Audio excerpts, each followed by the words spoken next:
Welcome back. We are live streaming more Guardians of Atlas. So today we're going to do a little dev coaching because I need to get good. I don't know if any of you guys were watching me play yesterday, but I haven't had a lot of practice time in the game lately. I've been busy programming and chatting on support with all of you wonderful playtesters. So need some practice. So Thibaut's going to help me out here. So I'm just going to... Yep.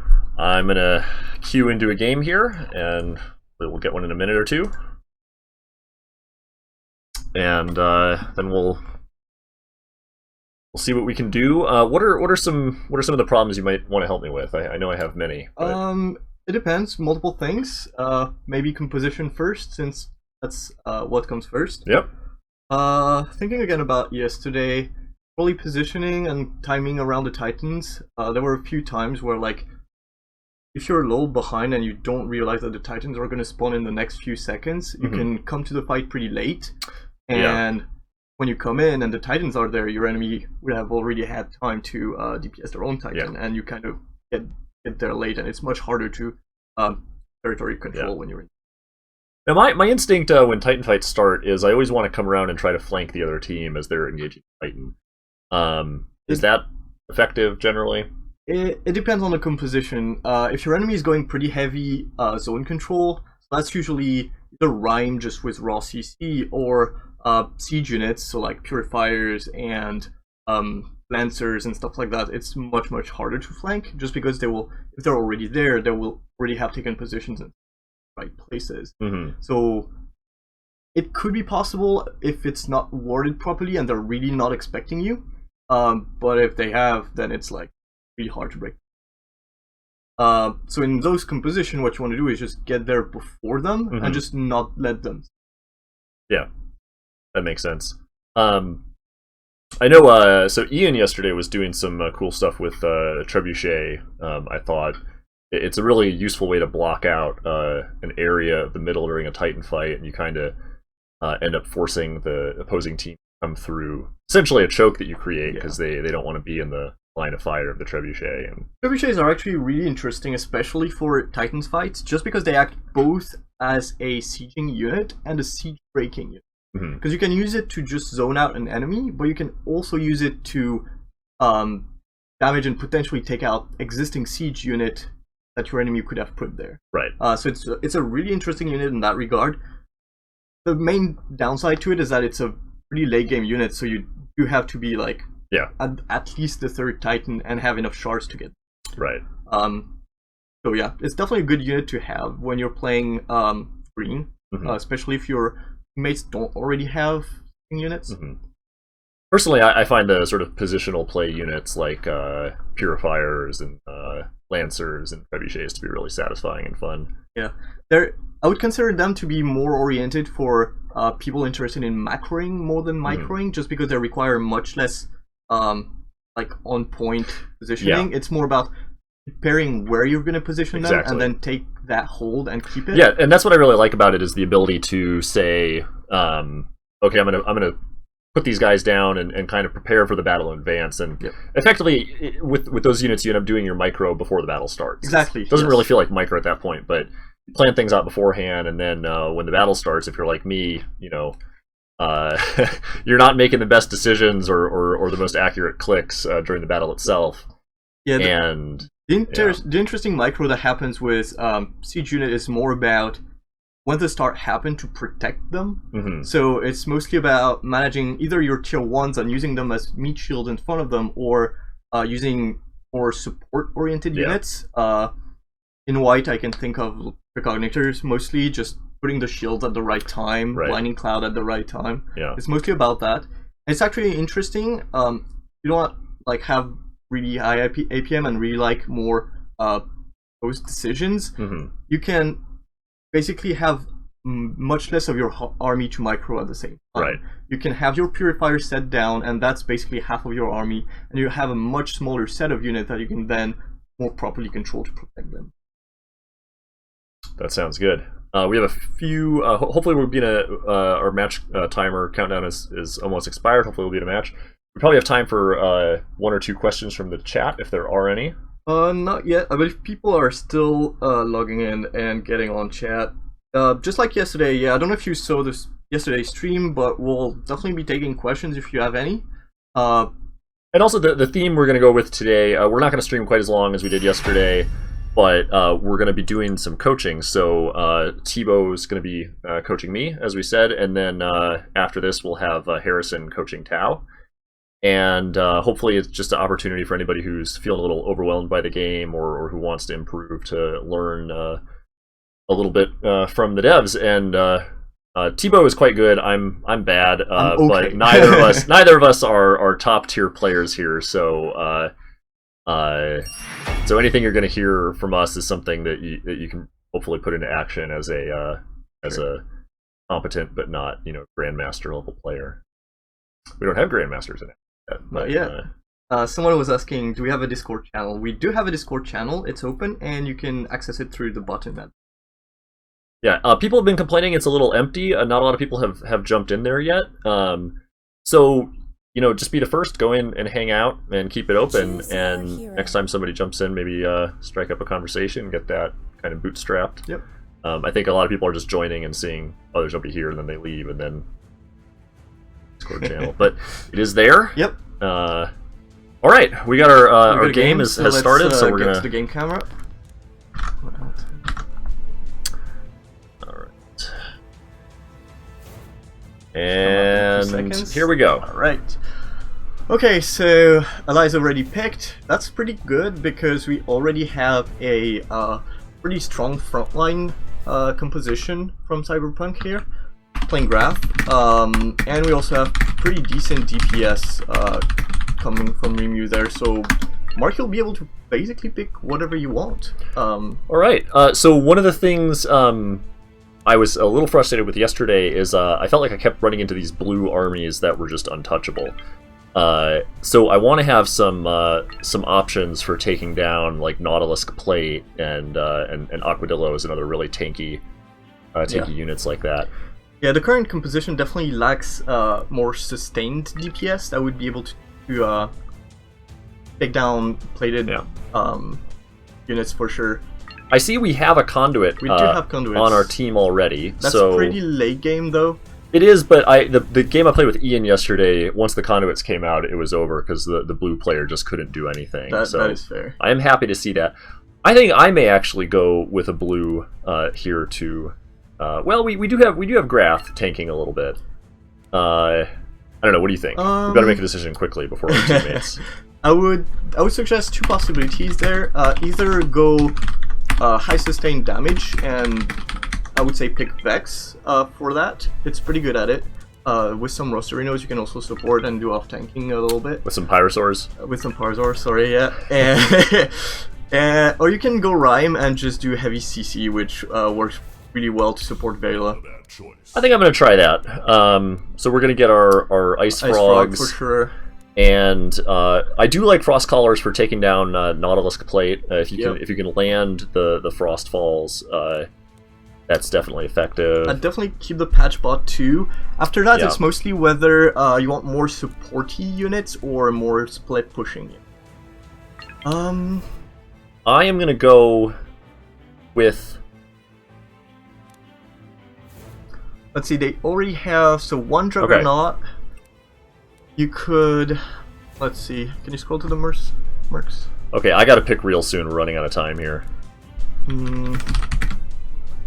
I'd say either Engineer or another Juggernaut is probably a pretty good. I'm gonna go Juggernaut. We're just gonna have to go. Yep. Right. All right. My fellow players here are asking me to link the stream. Okay, that was somebody on my team, so nobody's trying to ghost me here. But there's a question: are there factions, or is blue just blue? There are factions, and there's quite a little bit of lore about the factions. You can check that out on the website. If you click the first button under this channel, you'll be able to go check out the units there, and if you go on the heroes page, I believe, you'll get some nifty little blurbs about each faction. That's right, and the factions have they have lore behind them, and there's also a game design philosophy behind each faction. So blue, for instance, is more about controlling the battlefield, spell casting, and tanking. is sort of the personality of blue. Whereas if you look at the red heroes and the red units, a lot of those units they're fragile, but they do a lot of damage very quickly. Very bursty, kind of it's the sort of glass cannon faction. Green is very defensive and tanky, and more about just territory control and charging into fights and just taking a beating and all that. And white is white is probably, I would say, the fuzziest and hardest one to define. It's very flexible for sure. It definitely does not play as well as a tanking faction for sure. It's very fragile units in general. Where you have both like very long range casters, or we say casters, but like Deadeyes are I consider casters. It's very long range DPS, quite bursty. It's just really good to match with a very sturdy front line. Okay, so I'm just gonna let the I'm gonna leave auto production on for the first couple minutes here. Ready for action. Auto production is basically pretty good if you're starting and you want to focus in the micro of the game, where you're actually taking control of your units and positioning them properly. It relieves your APM quite a bit. And especially for the first minute or two of the game, where you're probably just going to be building T1s anyway. Yep.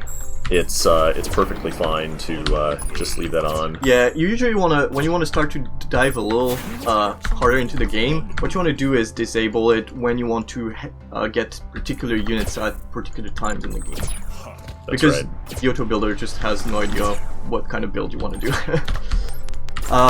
So speaking of coaching, so if you saw a little bit earlier what happened with those little jungle creeps before, is that Mark went back a little too far, and that broke the leech on the creeps, which made them go back to their initial camp and regenerate. So you definitely want to try to avoid that. The way to notice the range is when you get too far from the original position of the camp, there will be a little exclamation point on top of those creeps. So as soon as the exclamation point pops up, you want to stop going too farther than that and either stay where you are or continue microing around them.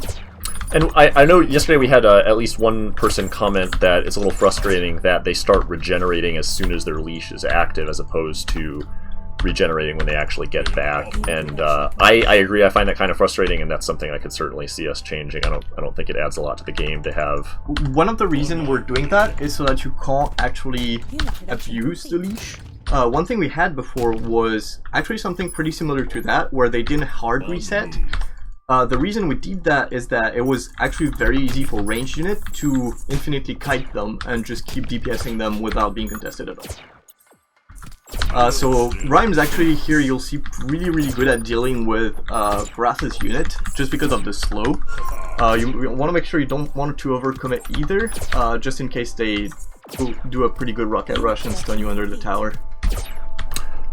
I'm going to try to get a patch bot out pretty soon here, because that's just, I think, a great way to get more value out of blue and green armies. Yeah, patch bots are definitely, like Mark said, really good with units that are not fragile, just because they can sustain you pretty well in fights.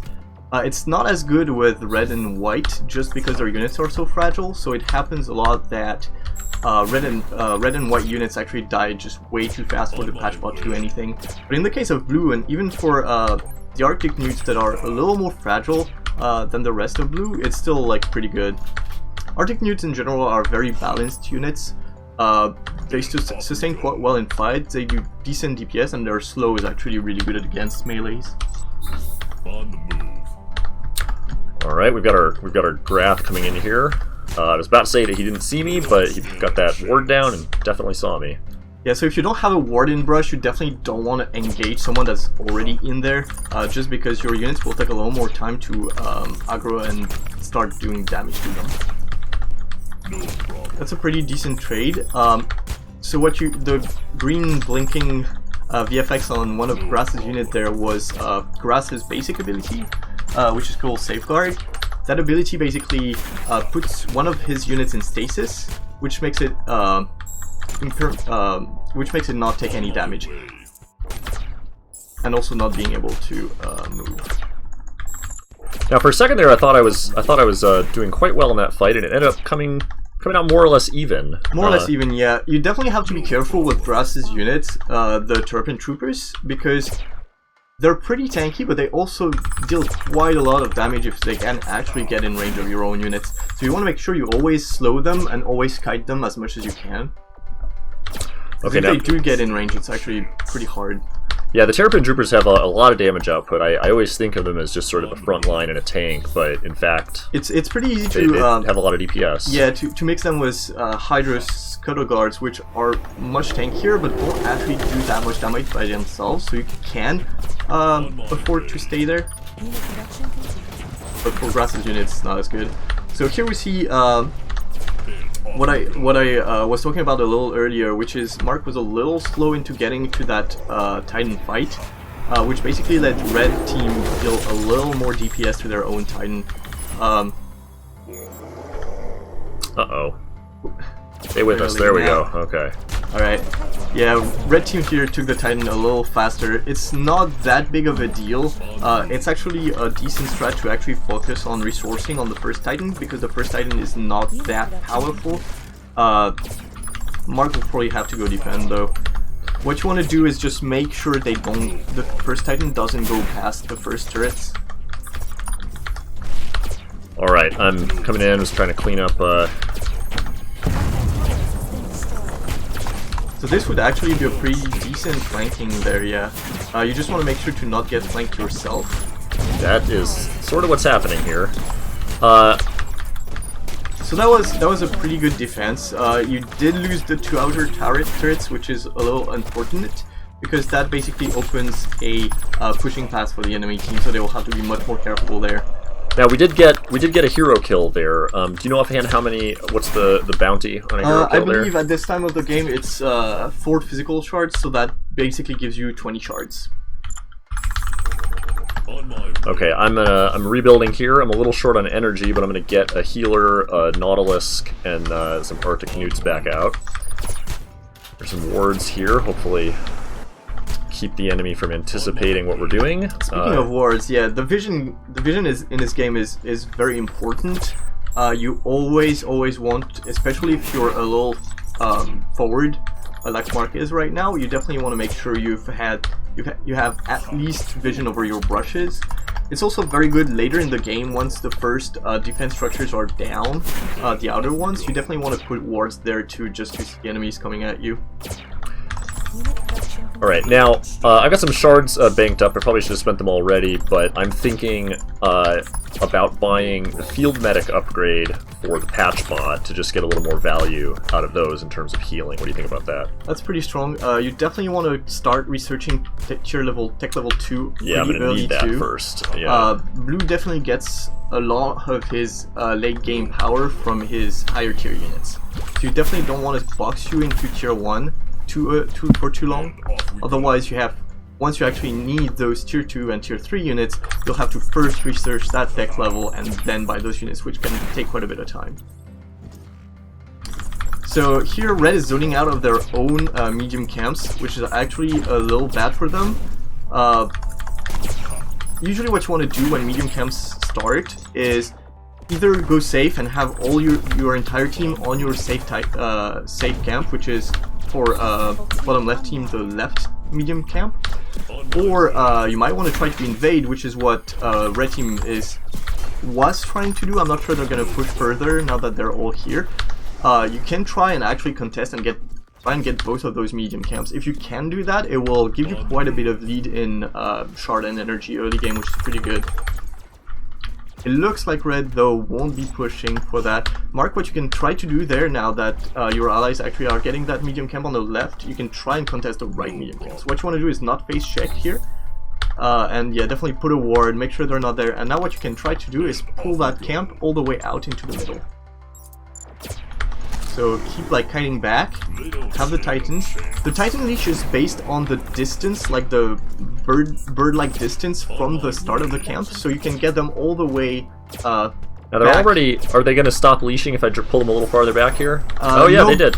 Yeah, no, that guy one of them might reset, but you should still be good with the big one, for sure. Yeah. Okay, this is great, because if I hadn't pulled them back out, that Vex army would have put the herd on me seriously. So it's actually really good. Make sure you don't pull them too far back either, but you should be pretty good, yeah. this basically denies quite a lot of resources from the red team, which is really good for them. I got this expendable guy here. I'm just gonna send him out to grab those. Well, probably should have checked a little more carefully, but better than my whole army out there. So. For sure. What you want to do here also is try to deny them the last hit. The way jungle creeps work is you get the resources if you do the last hit. So if the red team does the last hit on that minion, on that creep, they will get the shards, and those shards won't be pickable by Mark. Another point about shards and resources that drop on the ground in general is that they currently do not have an expiration. So you can just leave them there, and if it's contested, just back off, wait a bit, and come back when there's not enemy units there and pick them up then. Alright, so I see they're still out there, and I've got an ally here, so... Yeah, that's actually a pretty good time. So we can see Grath setting up an ion cannon there, so you definitely don't want to get that down before it takes down your towers. Titans have spawned too.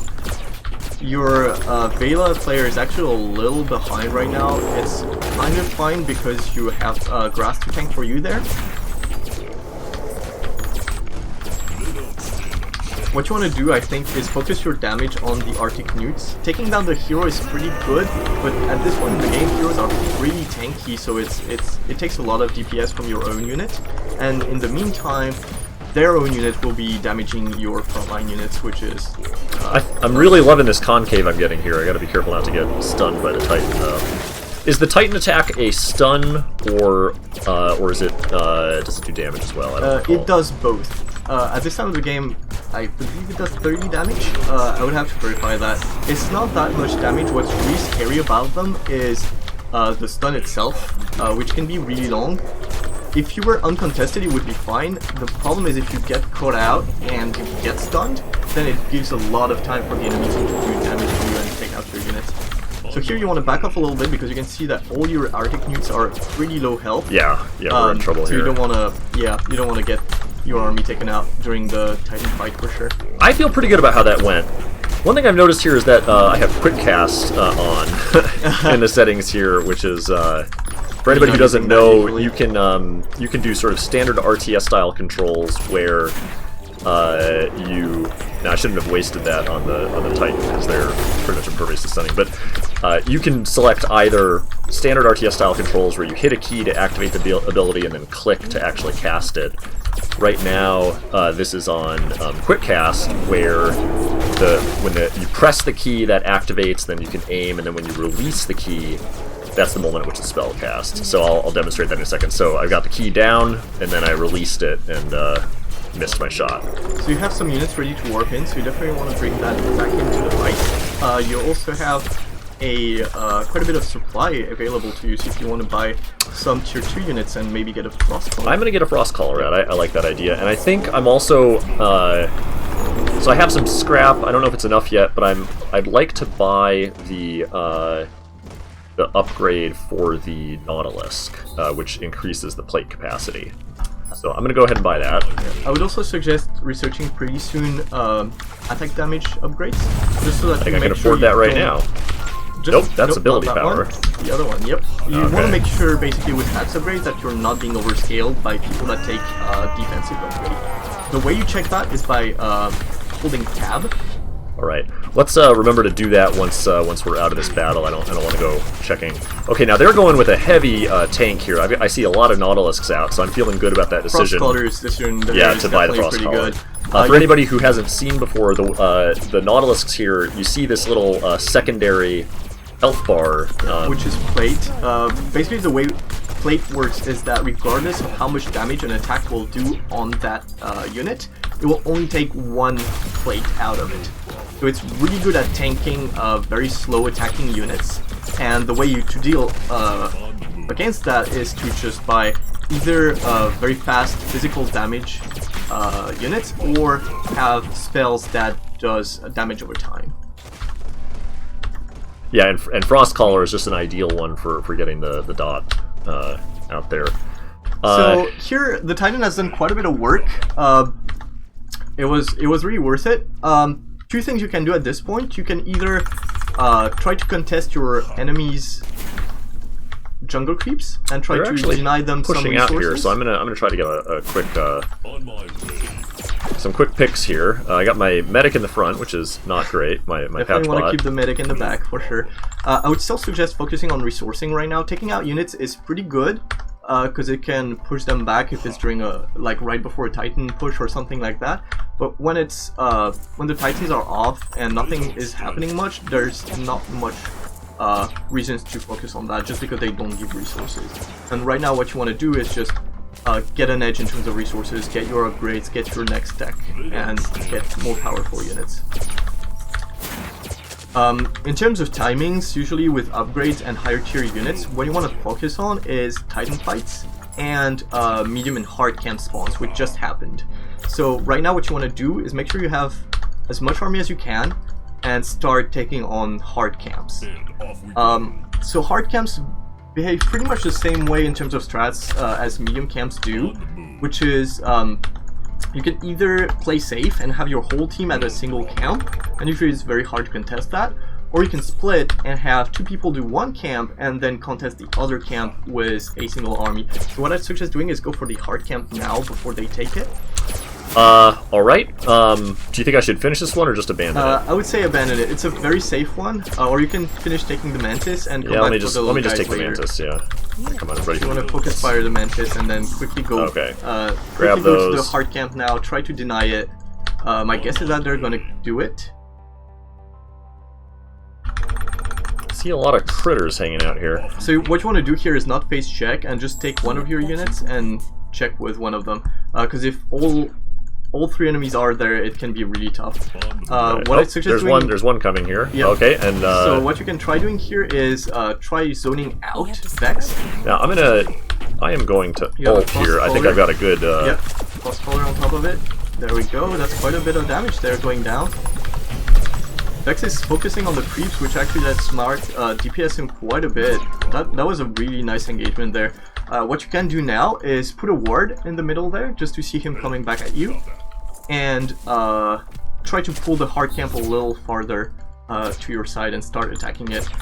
One thing to note about hard camps is that they do not have as much of a leech range, so you don't want to try and pull them back too far because they will reset pretty early. So here where Mark is pretty safe. You definitely want to evade that attack, which is a stun similar to the Titan stun. It doesn't do that much damage by itself, but if you do get engaged at the same time as you get stunned, it can be really, really nasty. Now, one thing I'm doing here with my Arctic newts that personally I cannot handle doing this during a PvP battle, and oh no. Okay, No, just this is barely saved my Nautilus there. Come on, buddy. Be careful. Okay, I'm getting engaged. Gonna throw down just a Frostfall there to slow them down. Yeah, that's pretty good. So what you want to try to do here is either engage them if they're focusing on the creep, or if they're not, which is what's happening right now, try to finish it by yourself. You'll have to finish it pretty quickly. You might have to got it. to just keep on with this one and let the last one live, just because the Titans spawned, and you can see that the red team is actually already there. Okay, and I am utterly body blocked by these creeps. Yeah, that is one thing we're currently still experimenting on, which is pathfinding around the creeps. Right now they're really easy to push around when they're not aggroed, but once they're aggroed, they're actually pretty hard. You want to make sure you follow up with your team in the center. Yeah, here, sorry, I was just stopping here otherwise, to heal. Yep. that Titans gets pretty scary. This is a Surge Titan in the game, and unless if you don't know that, Titans actually scale pretty hard with the game time. So you definitely want to get the 3rd and 4th Titan if you can. It's okay to focus on resources on the first 2 Titans, but it gets pretty scary if you can't get the 3rd and 4th Titan. So here what I suggest doing, you won't be able to out DPS them, so try to get those enemy units down and prevent them from finishing your Titan. Now my Nautilus here is just tanking so much. You can see the plate for a while there was just barely ticking down. That must have been frustrating for the other player to see that single unit absorb all those shots. So that is really good at that. The issue there for them is that they're really gonna have to defend that Titan, otherwise it's gonna do a lot of damage. Yeah, so I would almost suggest pinging them just to make sure they come and defend with you. those Titans do a lot of damage at this point in the game and also tank quite a lot of shots. So that Titan, I'm gonna guess, is gonna be able to take down both that healing generator and that War Spire. Yeah. Now you can see down here in the kill count, we've got almost double the kills, which is very much my feeling for this game. Is I feel like I've gotten a lot of very, very favorable trades. Very, very good engagements for sure. But, the losing is focusing on the objective, which actually is pretty good, doing pretty good right now. So are you saying that in this game, uh-oh, we got a trebuchet coming in. This is, okay, unfortunately we just have no choice but to keep trying to focus this guy down. So, so to your half question from before, I wouldn't say it's better to focus on objectives. It's definitely very good to have really good trades and really good engagements, because that puts them down because they have to rebuild their army, spend charge, and spend energy on it. So it's really good at hurting their economy. The thing is that you can't just ignore the objective. You will have, especially on the next one, you will have to make sure they don't get it. You can afford to lose quite a bit of structures, and that's fine. It just opens up more pushing avenues for your enemies, but you have to make sure you do get some of them, or at least you split push by yourself. So this is a great opportunity for Mark to flank the trebuchet right here.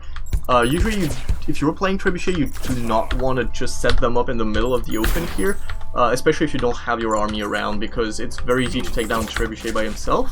We got an ion cannon coming up here. This is just a nice find for us. Ion cannons are basically the same as trebuchets in that regard, which is you do not want to leave them out in the open without support from your own units.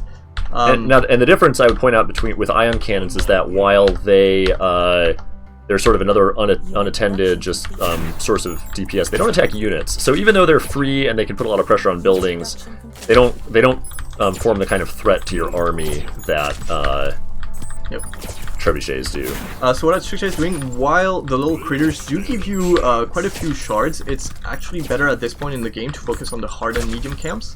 Just because that will give you energy on top of it. The little creatures in the critters region only give you shards, while the jungle creeps will actually give you both shards and energy. And it's also giving you a much bigger amount of shard. You know, I noticed that my teammate is pushing here. I don't know if that's a good idea or not, but I'm gonna go in and back that up, rather than letting them they're have all the glory to themselves. Damage here. Strategy-wise, I think both strategies are pretty sound. If you can take down that archive tower, it will let you push much easier. And it will actually probably let you end the game if you win the next Titan fight. Okay, now you definitely don't want to get caught out of position too much, because if you lose your army now, you'll be late on the next Titan, and that will be a very bad position for you. Be careful of the trebuchet shots right there. Ooh, taking down some of your Oh, and we got flanked. That is pretty bad for them. Yeah, there is. Oh, we are. This is really bad for blue right now. What you want to do is start rebuilding your army right now as soon as possible. You're a little behind in shards too because you didn't focus on those camps instead. So this is going to be a very tough fight on the Titan. Hopefully you'll have just enough time to rebuild your army. Now when does it spawn? When does the next Titan spawn? I should have noted down the time. I believe it respawns 5 minutes after the last Titan was killed, or after the last Titan was claimed. So I have not noted down the time. This is what you want to do and not do like we just did. We definitely have some plans to probably put those timers in the UI pretty soon. It will just help new players for sure. Yeah. Alright, I'm not feeling too bad. What you want to do now is take those medium camp, take the hard camp as soon as you have enough units to do that, and try to get back to a maxed out army. You are maxed out right now in terms of supply, but it's a pretty low tech army, which might be a little hard against Vex in the next fight. Unit production. So here you can pretty safely take down the hard camp, just because the Nautilus are just really good at tanking those very slow shots from those hard camps. You're you can see see a little in DPS. You're gonna be a little late on the Titan again. This blue is not in a really great position right now. Their armies are fairly low tech, and not quite maxed out, so it's going to be a pretty tough fight for them. You definitely want to contest as soon as possible there. Because right now the only building structure that is left on your right side of the camp is the Archive Tower. And 4th Titan in the game can take down those towers pretty quickly, so definitely want to make sure you're going to get those Titan. You seem to have a pretty good comp now, so what I would suggest doing is trying to kill their own units so that they cannot DPS the Titan. I don't think that is a really good heat wave from the Oh, jeez. Oh. Melting most of Mart's army there. Yeah, what I would have suggested doing here is, instead of focusing on the Titan, because it would have been really hard for them to out DPS a Vex and a Ryme on the Titan, would have been to try and pick up their key units. This is a really good pick up there, getting their CC out of the map. This is gonna be really tough for Mark here. What you want to do, you do not have your ult either. You want to try to pick up those tier 1 units from Ryme and Vex to try to lower their DPS on the Titan. I am going to see if I can get the Trebuchet, because I don't have a lot of units, but I know there's no towers up here. I'm pretty sure the Trebuchet is going to be up here. Yeah. And that's a pretty good pick. This can really help out. With that shot. Alright, this is going to help my team out a lot. Give them a lot more. This is going to help for sure. Trebuchets are also pretty expensive, so it's definitely denying quite a lot of stuff. If you can get that Exofiend here, it will be a really good pick too. And yeah, we got him. That's really good. If you can get the Pyrosaur or 2 on the left, those are really good picks. You might want to land a Frostfall on the left side to try and get the I don't think I have one. Oh, you right do now. not have it yet. I used it on Here you want to freeze, yep, freeze and come back. That fight went pretty well for them. The Trebuchet pickup was definitely very good for them. It will give them more space to move around. But you want to make sure that they do not have enough DPS to finish this Titan. Their Titan is really low on health right now. It is going pretty well for Blue right now. They might actually be able to win that fight and take the Titan. They will have to be very careful to zone out the red team right now, because red team can just do a Hail Mary and try to finish that Titan, because it doesn't really have much health left. So what you want to do is basically remax as soon as possible, get your army back in there and protect that Titan. You definitely don't want those Nodos to get in there and finish that Titan.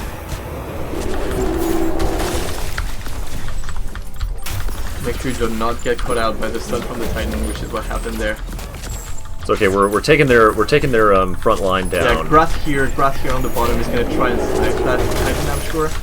Yep, that is gonna be very hard for Blue team right now. They have to take that Vex out. If they do not, Vex will have definitely enough DPS to finish that Titan. You see Vela trying to go for it. Vela is not a very good good units here. I am energy starved, so I'm gonna queue up a bunch of energy generators here and see what that gets me. Vela is it was a good play. It's just very hard for a Vela squad to deal with Vex at this point in the game. They're just not that tanky. They're really fragile units. Really good picks there, but you will have to defend that Titan as soon as possible. Oh boy, oh yeah, it's easy to forget about that. Yeah. It's very easy to get carried on and say, oh, let's get some picks, but what Red is actually doing here, intentionally or not, is to delay their defense of the Titan. You definitely want, if you're in that case, you either want to push with your Titan or try to bait the enemy team into following you and trying to chase you back in their base, and that will basically make them like deal with the Titan much later, and the Titan will have much more time to deal with their enemy structures. Rupa's asking, do you intend to put timers somewhere to keep track of the Titan? We definitely want to do that at some point. It's not as much of a problem once you know the timers and you keep track of them, but for new players, we definitely want to add some timers in the HUD somewhere for sure. They will be able to take down that Titan. Red should have pushed with their Titans, and it would probably have enabled them to close out that game. My guess is that they preferred actually going for resources and making sure they win the next Titan fight, or just have enough high power units to just plain out DPS them and take that base. So that's actually good for Blue. Blue will have time to actually farm back and get their high tier units back. If you can get enough shards, I would also suggest getting those higher tier upgrades, stat upgrades, which will let you deal with Vex much easier. So Mark is already on attack damage level 2, which is pretty good. Now is a very good time to hit tab actually and check out what the enemy team is doing in terms of upgrades. Let's see. So you guys are pretty good in terms of upgrade. There's level 2 defense upgrade on both Vex and Ryme, which will make it a little harder for you to deal with them. So I would definitely suggest getting that the next damage upgrade? The next damage upgrade for sure.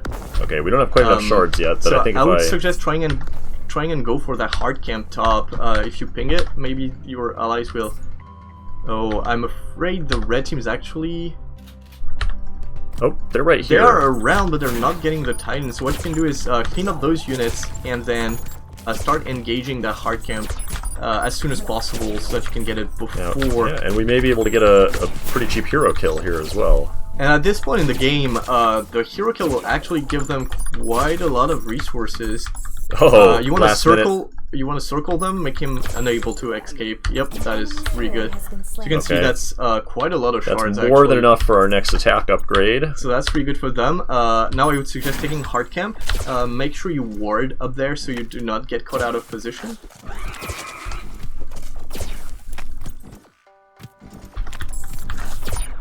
You actually have 4 charges of wards right now, so I would suggest putting one up there, putting another one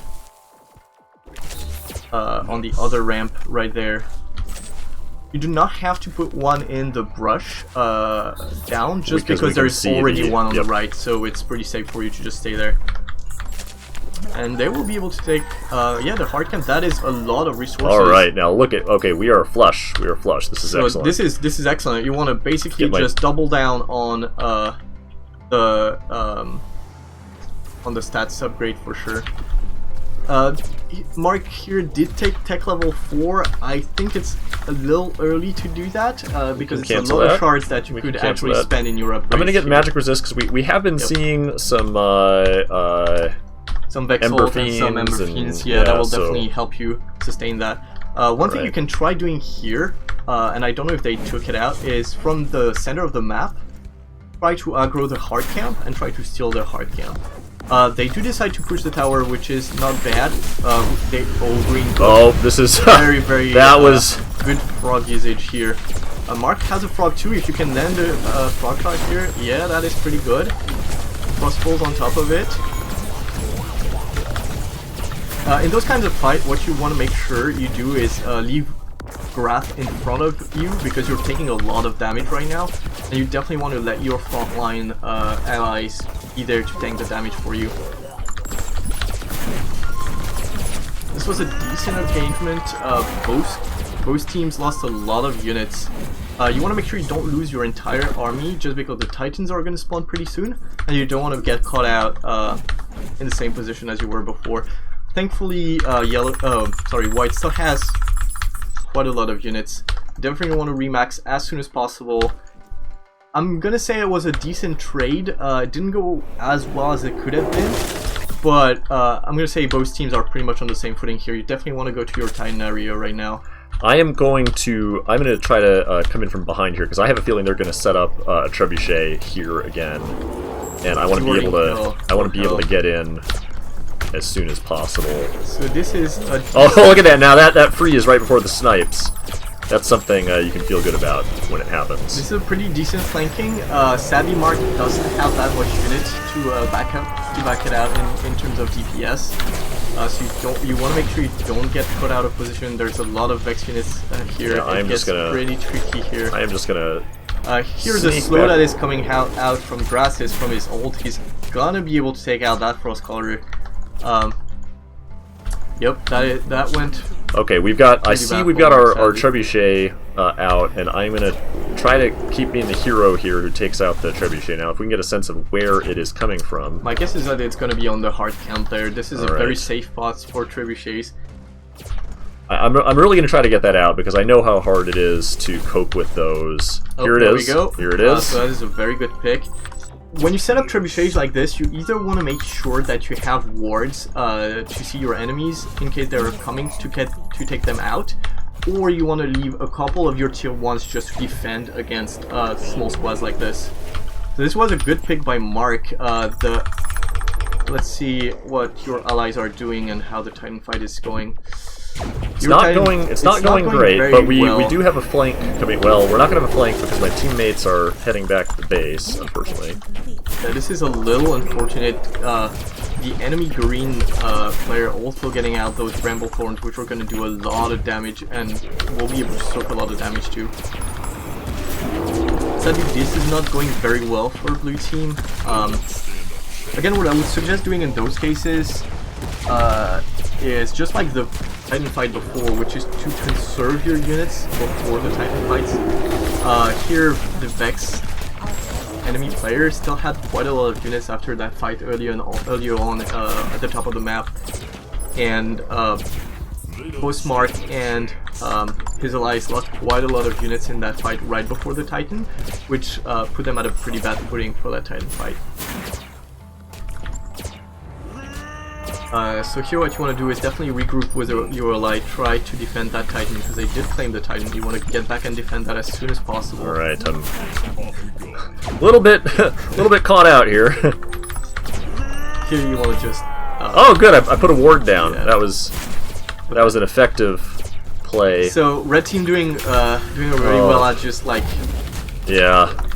pushing back I blue think we're in big so that trouble their here. Titan can do some damage. I would still suggest, if you're playing as the red team there, to push with your Titan, just because the Titan gives your units an armor and magic resist buff in an area around it. So now did you see the Matterhorn against the push that negates some of the damage from the Titan? It's gonna be really tight here. The Frog doing a really good job at freezing units here. That might be the end of the game, actually. Yeah, it's hard to see how... Okay, we took the Titan down, but I have a feeling they've got enough damage left Titan to... is down. If red team pushes, yeah, that's the end of the game. That was a really good game by red here. They definitely were behind in terms of kills the whole game, but they were really good at playing together and team fighting together in that Titan fight area. Yeah, I feel, yeah, that's very much how I felt. I felt like on the individual plays I was, some of them I didn't do too great, but I felt I had a lot of good individual plays that just ended up not amounting to much because just being a little late on the objectives. Yeah, the Trebuchet's peak were really good for your team. The downside to it is that it was a little late. The enemy team already had done a lot of damage to your Titan, and you were a little bit late going back into that Titan fight, regrouping with your ally. Definitely want to make sure you stay pretty well grouped during those Titan fights, and more importantly, you want to get there on time. You want to get there before the enemy team so that you can zone out the enemy team and out DPS them on the Titan for sure. Yeah.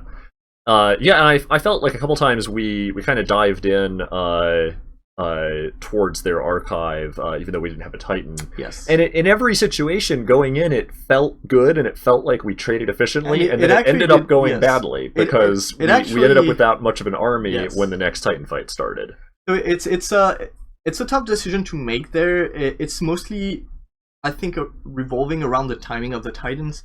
It's good to push, especially when you can take down those archive towers, because that really opened up the path for your Titan to then finish the game. Mm-hmm. It's just a little tight in terms of timing, because in that particular case, the Titan spawned right after that fight happened. Mm-hmm. And if the fight is going really well for you, that is fine, because you will take down enemy units and they won't be able to contest you in the Titan fight. The downside of it is that if you do take a lot of damage and if your units are going down, you won't have the army to actually contest that Titan. Yeah. So if you're... I'm going to go back to our... There we go. Full camera. Hello, everybody. And why don't we take this opportunity? We've been talking for quite a while. Let's take some questions, if there are any. If you have some questions, feel free to ask them now. We have a little bit of time to spend on that. Questions about the game, about the gameplay, strategies, or also just plain engineering questions. We can take that too. Yeah. So let's see what let we me got scroll here. back in the chat a little bit, because I was quite focused on the game and not as much on the Twitch chat here.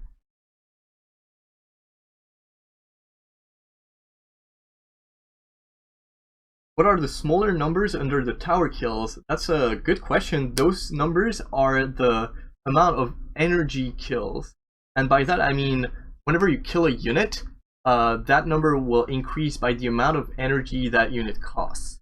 For example, if you take down a unit that costs 6 energy to build, that number will increase by 6. It's a very good number to watch out in terms of kills, just to give you an amount of like how well you're doing during fights. Doesn't let you know how well you're doing during for objectives and creeps and stuff like that, but it's very good to let you know how you're doing in fights. Yeah, and in fact, you know, as I was saying earlier, I felt like we were doing really well on kills that game, and if we look at the graph, yeah, we had a huge kill advantage the entire game. Yep. And it just, we couldn't turn that into actual momentum towards victory. Yes. If you put this up against the sort of tower kills and Titans, yep. You can see that we had in the middle that here. second Titan was really good for you. Sadly, the third, fourth, and fifth Titan didn't go as well. Yeah, they definitely had a lot of good picks, a lot of good engagements.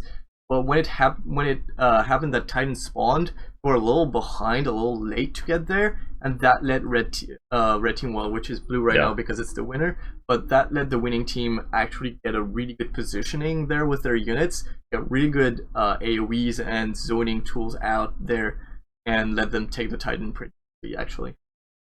So let's see if we have some more questions. Let's see.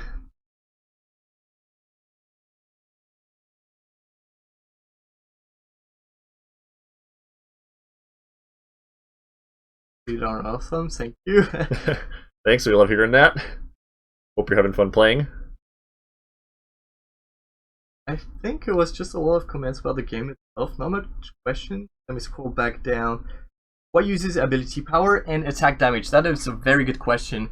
So I'm going to start with the broad concepts and then talk about exceptions.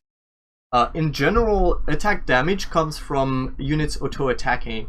It doesn't matter whether that unit is a spellcaster or a regular attacking unit. Their auto attacks will almost always deal physical damage. Correct. So basically, if you want to boost that damage and you're relying on a comp that is very auto attack heavy, you want to get those attack damage upgrades pretty early on and just compound on that. On the other hand, if you're playing against such a composition, you want to get physical resist as soon as possible too. Yeah. Here's the icon for the attack damage upgrade. So I got up to level 3 that game, and I felt like I was really feeling it because those upgrades definitely were helping Mark getting really good picks there for sure. That's right. Now let's talk about let's see if we had anybody here buying ability power. Okay, we had. So Vex is definitely depending how heavy you rely on your tier 1s and how heavy you rely on your spellcasters. Vex is actually pretty hybrid in that regard. You can either focus on physical damage, and then you'll get much more value out of your Spitfire and your Cinder Beetles. But if you decide to go pretty heavy Pyrosaur or Exofiend or other spellcasters like this, it actually makes more sense to go for ability power early on in the game. And so talking about ability power, those are basically affecting the amount of damage every ability in the game does. That includes Frostfalls, Exofiend's Heat Waves, Apocalypse's Destructive Prophecy. Whenever you're casting something, really, that's ability powers. Getting a little bit into exceptions. Do hero basic abilities get affected by ability power? That is correct, yes. So if I'm Ryme and I'm getting a lot of Frostbolts off early on, I would say you could. Frostbolt by itself does not do that much base damage, so you won't get as much value out of the ability power because all stats upgrades actually affect your damage multiplicatively with percentage. So if your ability doesn't do that much base damage, you won't get as much out of the ability power. I think there are some cases though, and this may be out of date based on recent balance changes that we've made, but I had a game a while ago, I remember, where I was playing Eris. And Eris's basic ability, if you land it, the cooldown is very short. So as long as you're not missing, you can get a lot of them off. And if you're playing against, say, Raptors especially, so Vela's basic unit, those are very squishy. And with a couple ability power upgrades, I feel like you can get it to where every one of those Eris abilities one-shots a Raptor. That is correct. Yes. And so if you're hitting them, you can get a Raptor kill every, 3 or 4 seconds. Especially as you get to level 15, I believe, which is where you get your second inflection upgrade on the basic ability, which lets Disarray actually pierce through units and Oh yeah, do a lot of damage now. Yeah. So I think Eris might be one where we're going ability power just for the basic hero ability might be. It makes sense. Might be really worth. It also varies whether you want to get some defensive upgrades too, because it's very hard to just go like all in on every single stats upgrade. You usually have to pick the path you want to go into, and that's very much dependent on what your composition and what your allies composition. So if you have a very good front line, it's actually very much okay to go full attack and ability power upgrades. I just want to cover just really quickly the exceptions. There's not that many of them. I just want to point out that units that have modifiers or have specific auto attacks when they're sieged, in that case it's Lancers and Purifiers. And I'm actually not keen on Purifiers, but I can say for sure that Lancers, when they're sieged, do magic damage. So they will benefit from ability power. I do not know about Purifiers. I do not know about Purifier. If you click the unit in there, you might be able to know that. It does not say. I would have to ask some of our game designers. People make fun of us for not knowing every detail about our game, but there's a lot of units and there's a lot of a lot of changes going on in terms a lot of changes of game design for sure. Let's see if we have other questions. What are your personal favorite units and hero compositions, Mark? Okay, that's a great question. So I love playing Purifiers, and this is Thibaut and I were kind of talking about this at the beginning. I love the units where you sort of micro before the fight. You make decisions and you set things up, and then the fight happens and you see how those decisions played out. And I think the positional units like Purifier and Lancer and Trebuchet. Are there any others that would fit in there? So zoning units, usually sieging units. I personally consider Exofiend in that regard, even though they do not siege. They have really good long range zoning. Yeah. So that kind of stuff I find very fun. So I do like playing Purifier. I also generally I just I like going in with a plan for what I'm going to do with my units, and a lot of times it's not very realistic. And probably my big downfall as a player is that I don't adapt my plan to what happens during the game. So one of the things I always try to do is I go Purifiers and I try to get the Precognitor out that I can shield my Purifiers in battles. And that's very interesting to me. You get your Purifiers up, they charge in to attack one, and you just click on it and put a shield on it, and use all their units. It's a very fun idea. Sometimes I end up shard starved, and so I can't get that Purifier out, or I try to use it in a situation where it's just not going to be enough anyway. So I get the shield down, and then everything anyway. But that's the kind of stuff that I enjoy a lot. What about you, Thibaut? Personally, I prefer much. I'm pretty decent at microing, and I'm really bad at macroing, so I much prefer very fast and very bursty squads in general. I really like playing red because I can get Devilkin Dervishes, which are tier 2 units that actually gives a pretty significant speed and attack speed buff in an aura around them. If you can get quite a few of them, you can get quite a good uptime on it, and it lets you cover the map really fast and get position and flanks very easily. Yeah. I also usually play just very bursty spellcasters like Apocalypse. Apocalypse are basically my go-to units regardless of which hero I'm playing. I usually try to get Apocalypse. Those basically do very high burst AoE damage. It's basically cast the ability, wait, 1.8, 2 seconds right now, and the ability lands and deals quite a lot of burst damage in a small area. This lets you get really good pick if you can land them properly. Yeah, I have a hard time landing them personally, but yeah, playing against them is definitely scary. I feel like personally I have to just keep my eye on them the whole time. If I wait until I actually see the telegraph coming in, it's often too late. So you have to basically keep track of the cooldowns on them when you're playing against them. They also have a very nifty upgrade, which basically reduce the cooldown by 2 seconds for each unit hit by the ability. So if you're actually good and you're landing those shots on tier 1s, you can get like quite a lot of uptime on those. Is there a minimum that it reduces to? There is not. So if you Okay. land a really good money shot on the wisps, you can get your cooldown fully restored. Okay, so yeah, so we've got self-fulfilling prophecy. That's a good name for an upgrade. So destructive prophecy's cooldown is reduced by 2 seconds for each enemy unit struck.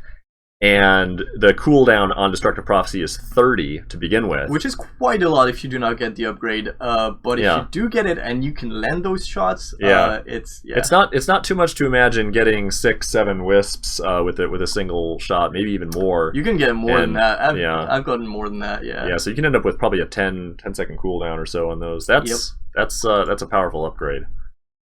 Okay. Okay. Let's see if we have other questions. Have you tried triple trebuchet comp? So you cannot do that right now, just because you cannot have more than 2 green heroes. In your this has been something we've talked about in terms of balance. So believe it or not, a couple of weeks ago the unit cap on trebuchet was 4. No, it has been as high as 4 in the past. It has been as high as 4 in the past, which was a little ridiculous. So we definitely toned that down to 2, and now toned that down to 1.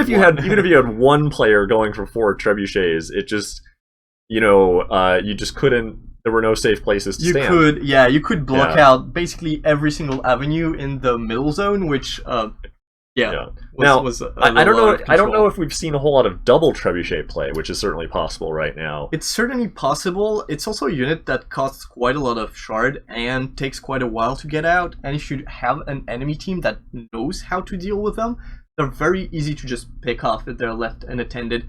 It's kind of a double-edged sword there, just because your team focuses heavily on them, you do have to spend a lot of resources defending them. Yeah. And that's resources that you cannot spend just poking and actually being there in the Titan fight. Also, the other thing I would say is that going 2 green heroes, you're giving up a lot of DPS, I think, by going with 2 green heroes, because you're not going to have you're going to have very little AOE other than Deep Root Terror, which is not that much range either. Not very much range. Green is known for very sturdy, very short range units. There's a few exceptions, so trebuchets are one, but they're very late game. There are Toxin Alchemists, but are really, really niche units too. Yeah. Growth Tenders kind of help, but still not very high DPS long range. Yeah. So if you go 2 green, it's actually, I think it's a pretty hard composition to actually be useful with. Yeah.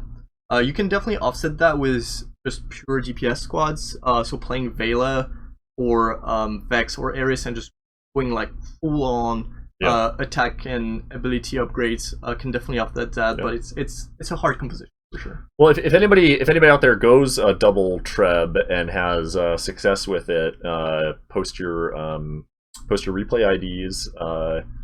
And in the forums, and we'll certainly take a look at it. It'll be interesting. We're going to be in the future expanding the roster of heroes, and so at some point we may end up with 3 green heroes, and at that point triple trebuchet will become an option. Yeah, and there's also some amount of experiment we want to do with just draft picking at some point. No TL on that, but draft picking or limiting, or at least pick helps in the deck picker and stuff like that will definitely be experimented. All right, what else do we have here? Let's see. Trebuchets.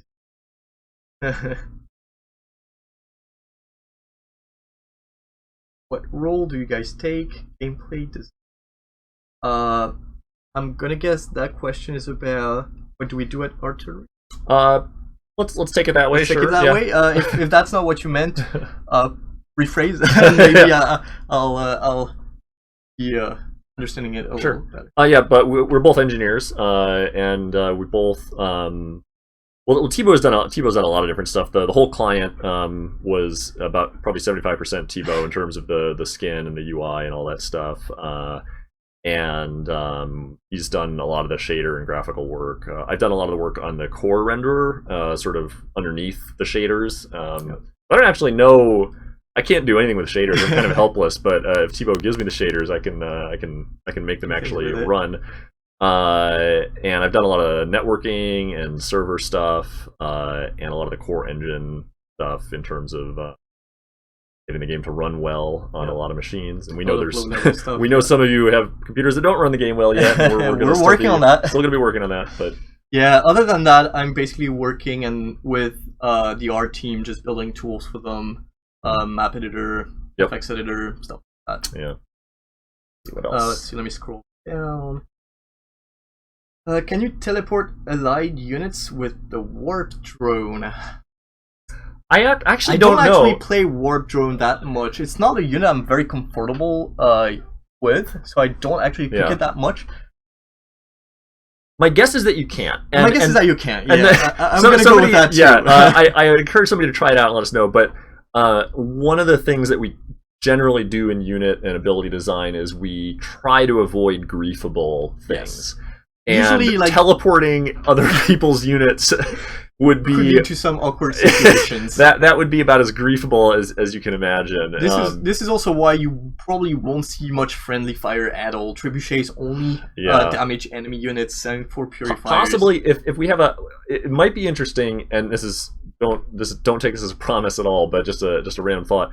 If we have a competitive team queue at some point, friendly fire might be interesting. In a situation where you're not queuing with randoms who are going to get angry that they're losing and who trebuchet all your units. We could also explore it in the next modes, stuff like that. But definitely in the current iteration of the game, friendly fire would be hard to play with. It would I think it'd be a lot of rage. And it's a little bit of a bummer because there's some units like I think trebuchet with friendly fire would be really cool because you have some more trade-offs about where you place it. But you just imagine being in a solo queue game and you're in a battle and your teammate, even inadvertently, just trebuchets your entire army. I don't think that would be very healthy for our community right now. So there's not a lot of there's almost no friendly fire and no sort of teleporting friendly unit. I think would be very frustrating if somebody. We have another tech-oriented question, which is any plans for Linux support, and what graphics API are we using? Okay, that's a great question. So Linux support, that's not something we're planning on right now, and the reason is just that we have had requests for it. The problem is we've had about 10 requests for it. Yes. And I know that there's more of you out there, and we'd like to help you out. But right now we have hundreds of people that the game just doesn't for various reasons we haven't figured out yet. So we have to focus on those people, as Spock would say. It's mostly a matter of priority. The needs of the many outweigh the needs of the few. But we all love Linux, and actually to go on a slight technical tangent. So we have Mac and Windows support, which some people say like, oh, why'd you do all that extra work to support both? Just do Windows.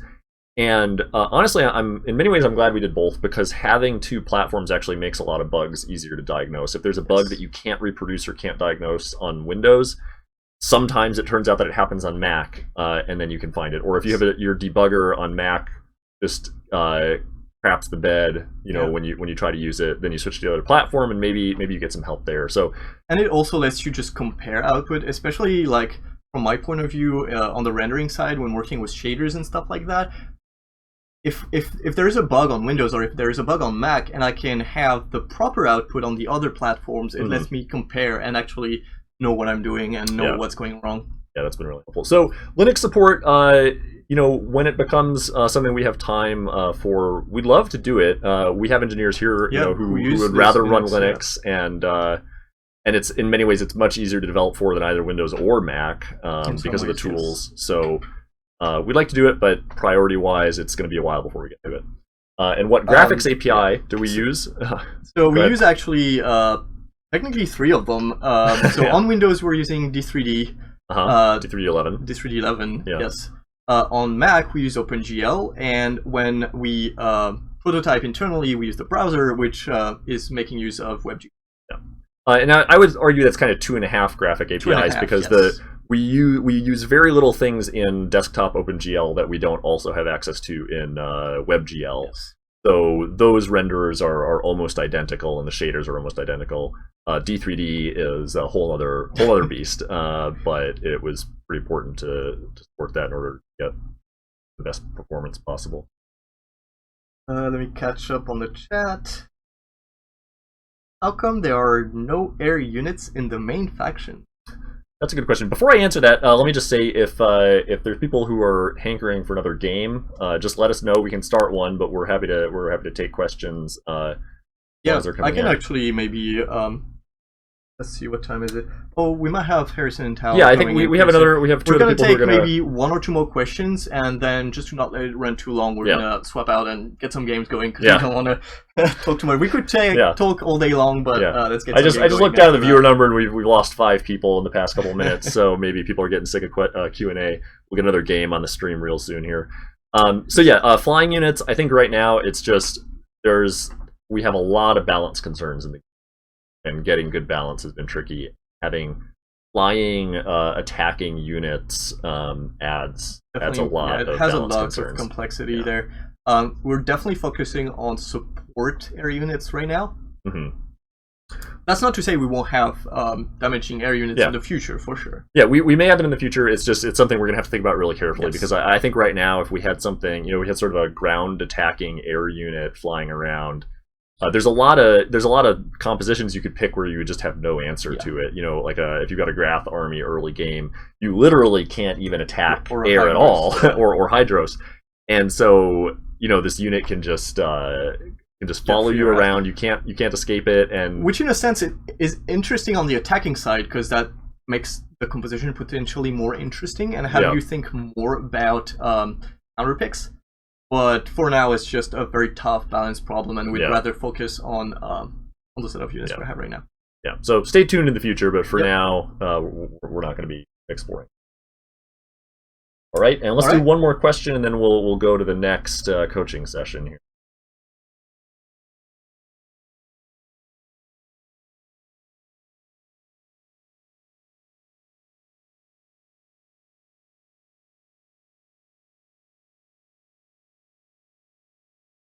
I think that was actually about it, so we might just be able to switch off now, All right, well, before we go, so if you have replay ID, or if you have games that you've found that, or that you've played that have been really fun or exciting, we'd love it if you would tweet replay IDs at us, and I'll just show you how to do that real quick. Just go to your profile page, find the game that you played that you liked, click share replay ID, just copy paste that, and you can tweet it at us or you can post it in the forums, and we'd love to just get some a list of games going that people have had fun in, so other people can start watching and seeing what's going on. By the way, if you see one of these IDs and you want to watch it, first of all, if it gets pasted into chat, it'll just be clickable. Oh yeah, you can click it and it will open. Click on that. Or if you're copying a replay ID from your friend or from Twitter or anything like that, you just paste it in here, hit watch replay, and it'll load up the game. So yeah, hopefully everybody's having fun, and keep the questions coming, keep the design ideas and feedback coming. It's really valuable, and we're excited to have so many people playing right now. Yep. All right, we're gonna take a 5-minute break. I'm gonna quit out of this replay. All right. Let's switch. All right. We'll be back in about 5 minutes. Thanks for watching, everybody. And more games casted. Yep. Yes.